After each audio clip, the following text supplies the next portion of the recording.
మెదక్ జిల్లా ఉండాలి, సిద్దిపేట జిల్లాను తీసేసేదాకా మేము పట్టుబడతాం. మా మెదక్ జిల్లా పోకుండా మేము కాపాడుకుంటాం. నేను సిద్దిపేట తీసుకొచ్చి మా మెదక్లైనా కలపాలి. అట్లయితేనే రేపు పార్లమెంట్కు 2 జిల్లాలు ఏ విధంగా చేస్తుందో 18, 20 జిల్లాలు అయితే మా మెదక్ జిల్లాలో సిద్దిపేట కాదు, మేము సంగారెడ్డిలో కలవం, సిద్దిపేట మా మెదక్ జిల్లాలో కలవాలని డిమాండ్ చేస్తున్నాం. మా పార్టీతో కూడా కొట్లాడి సిద్దిపేట మా కింద పెట్టుకుంటామని కూడా హెచ్చరిస్తాం. కొందరు జంపింగ్ జిల్లాలు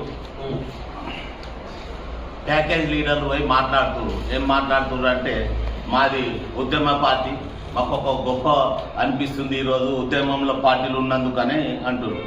ఉద్యమ పార్టీని నిన్నే మొట్టమొదటిగా ఎలగొట్టిరు. ఆ రోజు నువ్వు ఏం చేసినావు చెప్పు. ఇంకా సిగ్గుండాలి అసలు ఉద్యమ పార్టీ నాకు ఇలా గుర్తింపు ఉందంటే అందుకు నువ్వు నిన్నే ఫస్ట్లో మొట్టమొదటిసారి ఉద్యమ పార్టీ నుంచి ఎలగొట్టిందే నిన్ను. ఇంకా అందులో ఇవన్నీ గొప్పలు ఎందుకు చెప్పుకుంటున్నావు? ఈ రోజు ఉద్యమకారుల ఉసురు తరిగింది, పేదల ఉసురు తరిగే మీ ప్రభుత్వం ఓడిపోయింది.